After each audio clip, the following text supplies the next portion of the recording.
Everyone, how are you to all? I hope so you are doing well. My name is Renu Kakkar. CTET exam already finish हो चुका है, आप सभी को पता है। 7 फरवरी और 8 फरवरी को जिन जिन बच्चों का एग्ज़ाम हुआ था, बहुत बच्चों को यह लग रहा होगा कि अब क्या करें।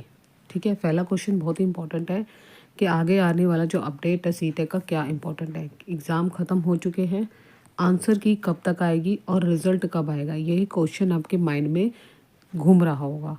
और आगे जब हमारा अगर सीटेक क्लियर हो रहा है, हमने जो भी यूट्यूब से आंसर की मैच करी है, कुछ बच्चे पास हो चुके होंगे, कुछ अच्छे स्कोरिंग कर चुके होंगे, तो जो आंसर ऑफिशियली आंसर की आएगी वो कब तक आएगी और रिज़ल्ट कब तक आएगा। ठीक है, और देन उसके बाद हम देखेंगे कि इसके सीटेक क्लियर होने के बाद हमारी कौन कौन सी वैकेंसी अपडेट पर है, यानी कि आ रही है। ठीक है, ये वाले पॉइंट्स हम डिस्कस करेंगे। सबसे इम्पोर्टेंट पॉइंट जो आप सभी को सीटेक की जो आंसर की है, आंसर की बात करें तो आंसर की आपकी पिछले साल के पेपर को देखते ही एनालाइज किया है मैंने, तो आपकी जो आंसर की है नेक्स्ट वीक तक आनी चाहिए। ठीक है, नेक्स्ट वीक तक आनी चाहिए आपकी आंसर की। बट यहाँ पे ये प्रॉब्लम आ रही है कि 2 सेंटर में आप सभी को पता है एग्ज़ाम कंडक्ट कराना है, और इसके अलावा बिहार में भी एग्ज़ाम्स दोबारा कंडक्ट कराना है, तो जिसके चक्कर में आपकी जो आंसर की है वो 15 डेज़ बाद, यानी 15 डेज़ बाद आ सकती है, क्योंकि ये रीज़न है, इसकी वजह से बोल रही हूँ।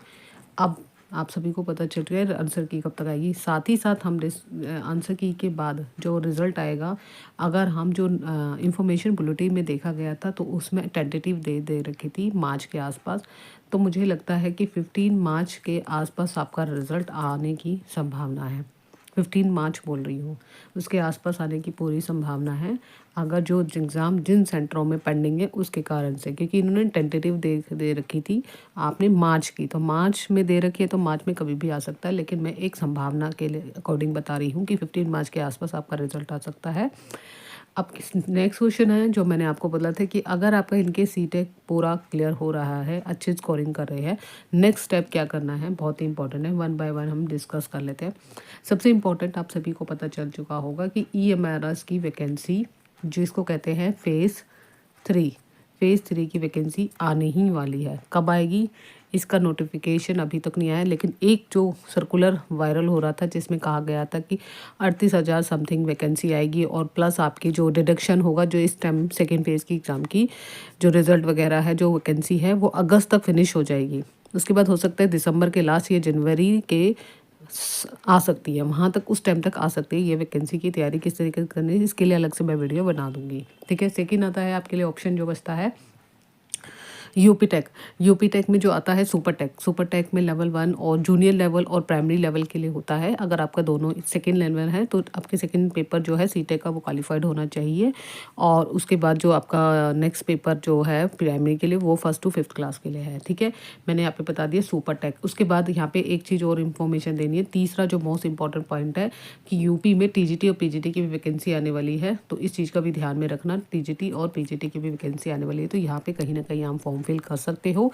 इसके अलावा कहाँ कहाँ से स्टेट में आ रही है, एक और इम्पॉर्टेंट है बीपीएससी की बहुत सारे बच्चों को नहीं पता होगा। बिहार में जितने भी कैंडिडेट्स हैं काफ़ी अच्छी वैकेंसी आने की संभावना है, और इसका नोटिफिकेशन भी जो है एक आ गया है, जिसमें लिखा है कि मार्च के आसपास जो डिटेल नोटिफिकेशन है वो आ जाएगा, उसमें यह लिखा हुआ है। इसके लिए अलग से वीडियो मैं बना दूंगी।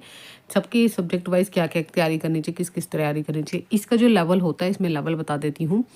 सीटेक आपका क्वालिफाइड होना चाहिए 1st to 5th के लिए, जो आपका सीटेक 1 पेपर 1 होता है, और 6 to 8 के लिए सीटेक पेपर 2 आपका भर सकते हो फॉर्म।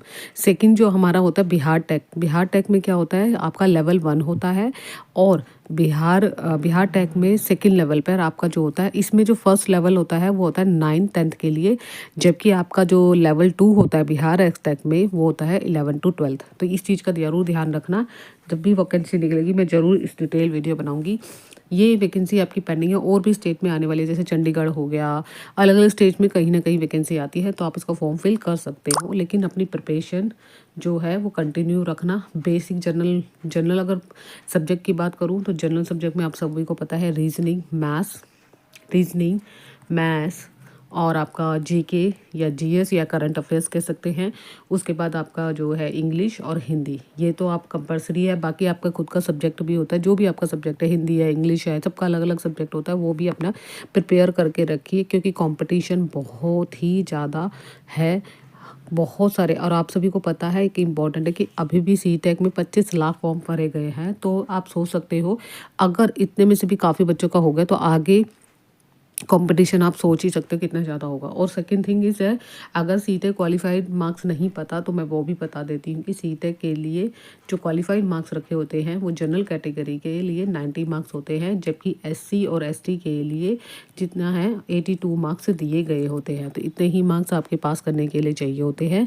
अगर आप इस मार्जिन पे हो या तो वेट करिए ऑफिशियली आंसर की का, और आपको जल्द ही ऑफिशियली आंसर की के बारे में मैंने ऑलरेडी बता दिया है। इसके अलावा आपका जो रिसेंटली एक नोटिस आया हुआ है जिसमें आपको पता है यूपी टेक का पेपर जो होता है प्राइमरी टीचर के लिए।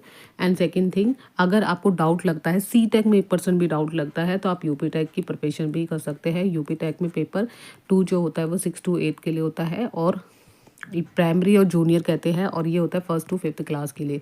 तो आप इंटरेस्टेड हो तो ये फॉर्म के लिए आपका ऑलरेडी एग्ज़ाम होगा, ये मई में इसके आ चुका है। मई में इसका एग्ज़ाम होगा, मई या जुलाई में इसका एग्ज़ाम होगा। तो आप प्रिपरेशन कर सकते हैं। जिन लोगों ने नहीं भरा तो अगर भर रखा है तो अपनी प्रिपरेशन रखिए। इसके लिए मैं अलग से एक वीडियो बनाऊंगी क्योंकि इसमें सारा डिटेल बता दूंगी कि किस तरीके से आपको तैयारी करनी है। बहुत ही सिंपल होता है, जैसे सीटेक होता है उसका थोड़ा सा इन्होंने पैटर्न जो है सिलेबस थोड़ा सा ऐड कर दिया है, तो वो भी डिस्कस करेंगे एक एक करके। और यहाँ पे जो इम्पोर्टेंट है, बहुत सारे बच्चों को ये भी पता नहीं होगा कि जो आपका जिन बच्चों का ईएमआरएस का फेज़ 2 है वो ऑलरेडी फेज़ 2 में जो ट्रायल 1 था वो क्लियर हो चुका है। ट्रायल 1 के लिए अब रहता है ट्रायल 2। तो ट्रायल 2 के लिए किस तरीके से तैयारी करनी चाहिए, और केवीएस और एनवीएस में किस तरीके से ट्रायल 2 हिंदी के लिए, स्पेशली फॉर हिंदी के लिए तैयारी करनी चाहिए, उसकी मैं हेल्प करूँगी। मैं यहाँ पे आपको वही कंटेंट पढ़ाऊंगी जो आपके सिलेबस में दे रखा है। एक्स्ट्रा कंटेंट पढ़ने की ज़रूरत नहीं है, यहाँ पे वही सब्जेक्ट होना चाहिए। यानी कि बेसिकली आपका अगर लेवल 2 की बात करें तो अगर आपने 6 टीजीटी भरा हुआ है तो 6 to 8 10th क्लास की हिंदी जो है एनसीईआरटी बुक्स पढ़ना शुरू कर दीजिए। उसमें आपका डिस्क्रिप्टिव क्वेश्चन आएंगे। डिस्क्रिप्टिव क्वेश्चन के लिए आपको पॉइंट टू पॉइंट लिखना है, इस चीज़ को ध्यान में रखना, ठीक है। इसके लिए अलग से वीडियो बनाएंगे, सिर्फ मैं आपको मोटा मोटा आपको डिस्कस कर रही हूँ। आज की वीडियो में इतना ही। इसके अलावा आपको मैंने बता दिया कि कहाँ कहाँ वैकेंसी निकलेगी, है ना। आज के लिए ही इतना ही। मिलते हैं नेक्स्ट वीडियो में नेक्स्ट टॉपिक के साथ। Bye bye, take care, thank you so much, have a nice day.